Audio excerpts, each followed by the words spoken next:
Hi hello everyone welcome to Disha TV. ఈరోజు review of the movie తమ్ముడు, acted by Nitin గారు and ఇక directed by Venu Sriram గారు. So ఇక మూవీ విషయానికి వచ్చినట్లయితే కంప్లీట్గా మూవీ మనకు ఆల్రెడీ అర్థమైపోయి ఉంటుంది ట్రైలర్లో. అంటే పవన్ కళ్యాణ్ గారి టైటిల్ తీసుకున్న ద్వారా సో ఇది ఆ టైప్ ఆఫ్ ఏమన్నా స్టోరీ ఉంటుందా అంటే ఎస్, అంటే అలాంటి జోనరే. బట్ ఇక్కడ అక్కడ అన్న కోసం చేసే తమ్ముడు, బట్ ఇక్కడ అక్క కోసం చేసే తమ్ముడు అనమాట. సో మొత్తంగా సినిమా విషయానికి వచ్చినట్లయితే ఫస్ట్ హాఫ్ కొంచెం అంటే బేసిక్గా కథలోకి వెళ్ళడానికి చాలా టైం పడుతుంది అనుకుంటాం. బట్ కొంచెం ఎంగేజింగ్గానే కొంచెం తీసుకెళ్ళిపోయాడు. అంటే నార్మల్గా ఫస్ట్ షాట్స్ అన్నీ అంటే నితిన్ గారు ఆల్రెడీ అంటే బాణం వేస్తూ ఉంటాడు కదా. సో ఆ క్యారెక్టర్ కూడా కంప్లీట్గా ఆయన ఒక గోల్డ్ మెడల్, ఇండియాకి గోల్డ్ మెడల్ సాధించుకుందామని అనుకుంటున్నట్టు ఒక క్యారెక్టర్.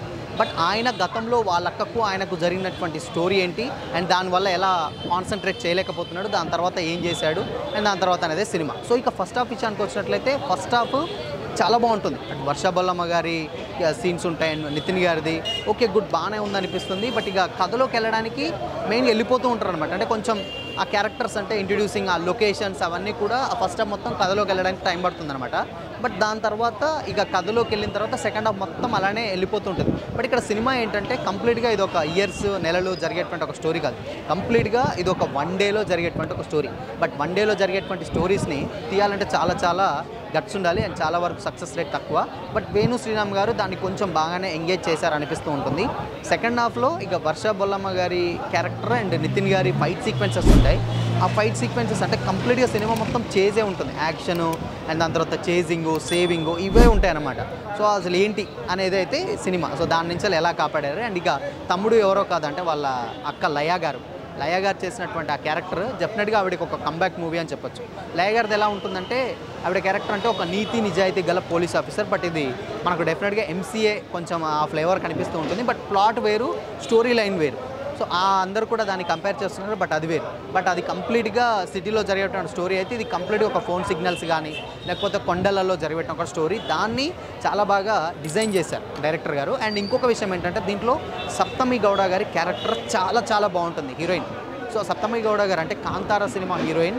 ఆవిడ చేసేటువంటి పర్ఫార్మెన్స్ కానీ ఆవిడ స్లాంగ్ కానీ ఈవిడ అలా హెల్ప్ చేస్తూ ఉంటుంది. బట్ అది ఎలా హెల్ప్ చేస్తారు ఏందనేది అయితే మీరు సినిమాలో చూడాలి. బట్ ఈ జోనర్ మాత్రం కంప్లీట్గా ఏంటంటే ఇది మనకు ఇంపార్టెంట్, అరే ఏంటి ఏదో జరగబోతుంది అన్న థాట్ వచ్చేస్తుంది. కానీ బట్ ఒక్కడ మాత్రం ఓహో ఇదా దీనికోసమా అని అయితే మనకు అనిపిస్తూ ఉంటుంది. ఇంకా సెకండ్ హాఫ్లో 2-3 యాక్షన్ సీక్వెన్సెస్ ఉంటాయి.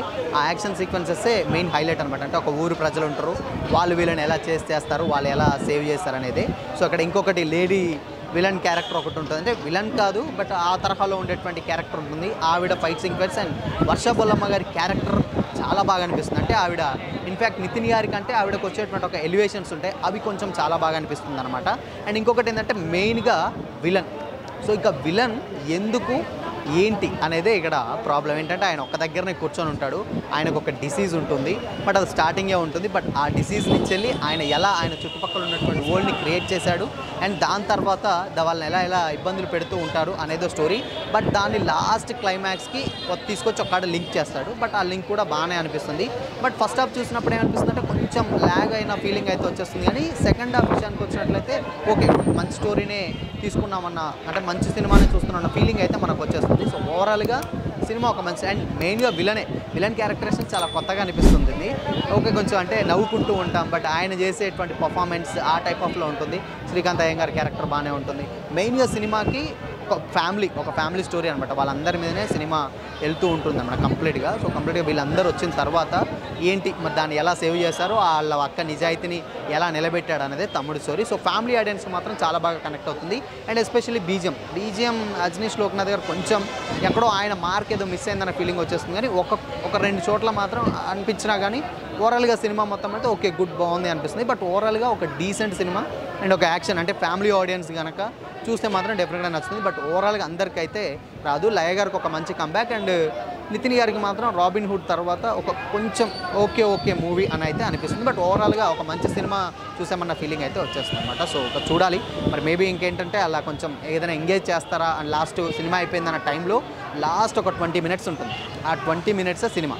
సో ఆ 20 మినిట్స్ ఏం చేశాడు ఎలా అనేది సినిమా ప్లాట్ మొత్తం చూపించారు. ఒక గుడ్ బాగానే ఉంటుంది. సో ఇది ఓవరాల్గా తమ్ముడు రివ్యూ. సో మరో రివ్యూతో మరీ కలుద్దాం. Until then keep watching. This is Shyam signing of.